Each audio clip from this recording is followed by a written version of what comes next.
हर हर महादेव सभी को।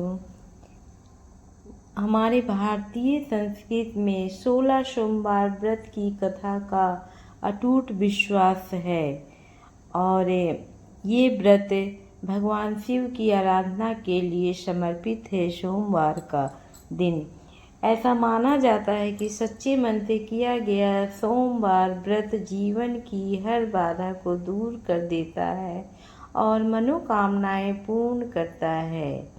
यह कथा एक ऐसी श्रद्धालु कन्या की है जिसके अटूट विश्वास और भक्ति ने उसके जीवन को बदल दिया। आइए अब हम कथा का प्रारंभ करते हैं।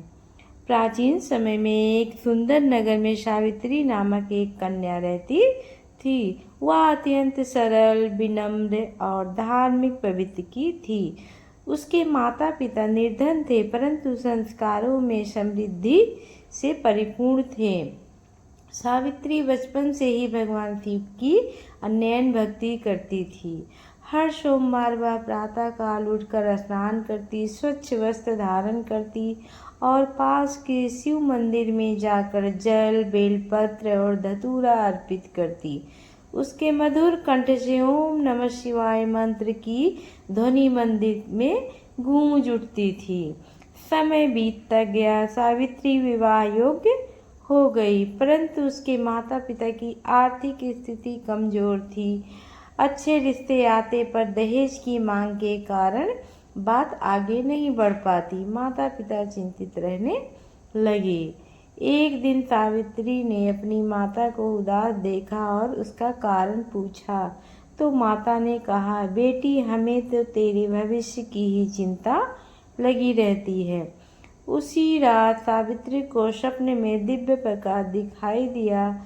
उसे संकेत मिला कि यदि वह 16 सोमवार का व्रत श्रद्धा और नियम पूर्वक करेगी तो उसकी सभी मनोकामनाएं पूरी होंगी। अगले ही दिन उसने व्रत का संकल्प ले लिया। हर सोमवार वह उपवास रखती, दिन भर फलाहार करती और सायंकाल को शिवलिंग पर गंगा जल, दूध, बेलपत्र चढ़ाती। मंदिर में दीपक की लौ टिमटिमाती रहती और वातावरण में भक्ति की सुगंध फैल जाती। व्रत के 8 सोमवार पूरे हो चुके थे तभी उसके पिता गंभीर रूप से बीमार पड़ गए। घर की आर्थिक स्थिति और बिगड़ गई। पड़ोसियों ने ताने मारने शुरू कर दिए। उन्होंने कहा, इतनी पूजा पाठ करने से क्या फायदा मिला तुम्हें? पर सावित्री का विश्वास अडिग था। उसने कहा, भक्ति कभी व्यर्थ नहीं जाती है। वह पहले से भी अधिक श्रद्धा से व्रत करने लगी। 9वें सोमवार को उसने मंदिर में बैठकर लंबा ध्यान किया। उसके नेत्रों से आंसू बहने लगे पर हृदय में विश्वास की ज्योति जलती रही। फिर 16 सोमवार का टाइम आ गया और भगवान शिव ने अपना चमत्कार दिखाई दिया। 13वें सोमवार को एक साधु उसके घर आए। उन्होंने सावित्री की भक्ति देखकर आशीर्वाद दिया और कहा, बेटी तेरी श्रद्धा से भोलेनाथ बहुत प्रसन्न है। कुछ दिनों बाद ही उसके पिता की तबीयत सुधरने लगी। घर में सकारात्मक ऊर्जा का संचार होने लगा। 15वें सोमवार को नगर के एक सम्मानित परिवार से विवाह का प्रस्ताव आया।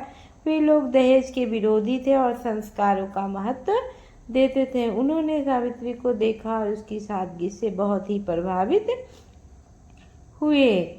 16वां सोमवार आ ही गया और फिर आखिर वह दिन आ ही गया जब 16वां सोमवार था।